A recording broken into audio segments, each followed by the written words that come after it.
The Boeing 737 lifted off from the rain-slicked runway, slicing through the stormy night sky. Flight 719 was scheduled for a brief 2-hour journey, yet as the hours stretched on, the passengers found themselves trapped in a terrifying limbo, soaring endlessly through a sky that seemed to stretch into eternity. Row after row of strangers sat in eerie silence, each distracted by their own thoughts. At first, the delay was merely an inconvenience, an annoyance muttered under breath, exchanged through nervous glances. But as the onboard clocks ticked past the 10-hour mark, unease curdled into dread. The realization crept in slowly. No one had seen a flight attendant in hours. The overhead announcement system remained ominously silent. The cart that once rattled down the aisle, offering drinks and comfort, was nowhere to be seen. Even more disturbingly, the cockpit door was shut tight, locked, sealed, as though guarding a secret too terrible to reveal. And then, one by one, the passengers began to talk. A man in seat 12B, his fingers twitching restlessly, looked across the aisle and recognized the woman in 12C. She had the same scar above her left eyebrow, an old wound from childhood, one he had seen before. "Did you grow up near Hollowbrook Orphanage?" he asked hesitantly. She turned, eyes wide. "Yes, I did."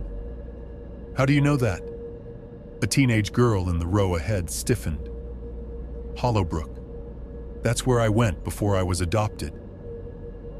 A balding businessman near the emergency exit leaned forward. I used to go to a summer camp next to that place. I remember sneaking in one night with some friends. There was a game we played. A seance." The murmurs spread, unraveling a tangled thread of forgotten memories. Each passenger, from different walks of life, had passed through Hollowbrook in some way, whether as orphans, visitors, or even trespassers on dares.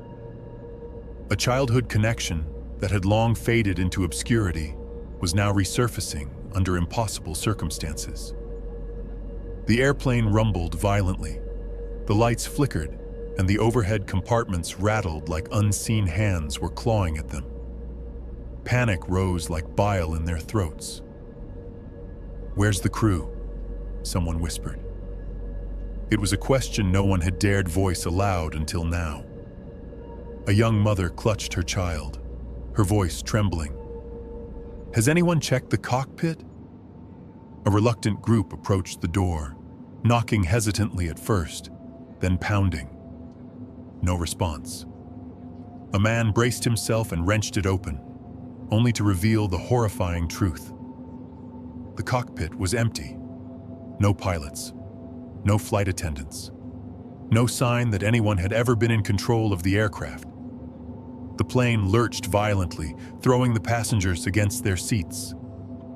The windows darkened, as if swallowed by an abyss. The in-flight screens, which had remained dead throughout the trip, flickered to life. Static buzzed before an image struggled to take form. It was security footage from the airport. The timestamp was from takeoff. The grainy video showed the plane lifting off and then plunging back down in a catastrophic explosion. Gasps filled the cabin. That can't be real! We're still here!" a woman sobbed. The footage looped. The plane crashed over and over again, yet here they sat, suspended in an endless flight, severed from time and space. Then, the whispers began, low and unintelligible at first, like the echoes of childhood nightmares. Shadows bled from the walls, stretching impossibly across the ceiling. Something was here with them, something that had been waiting for them since childhood.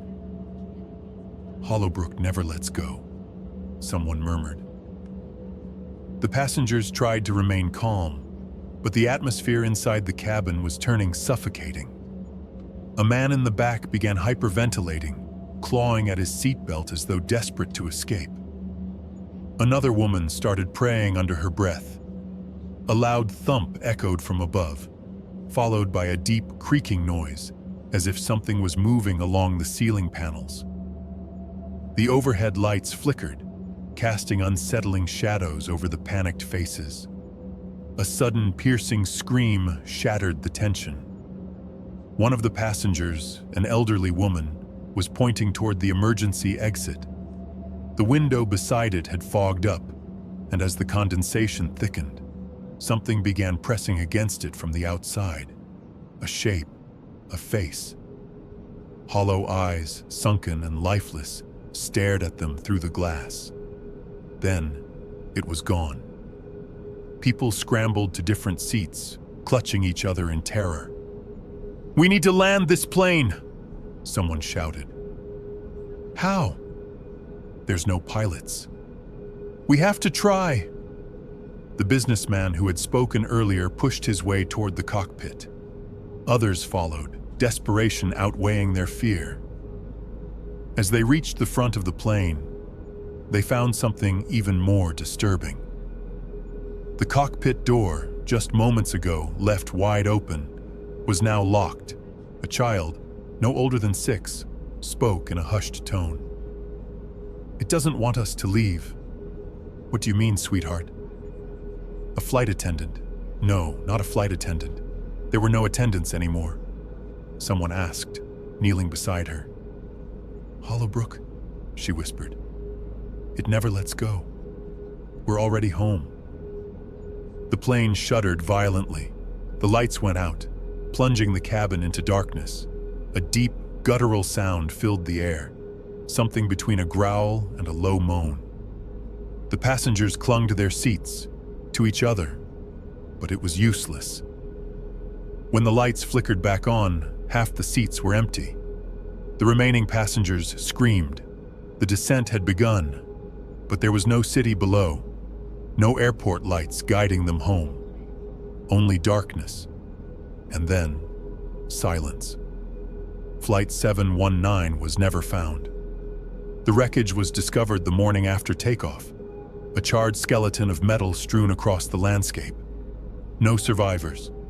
But somewhere, in the endless black sky, the flight still continues, forever trapped between departure and arrival, carrying lost souls who never truly left Hollowbrook behind.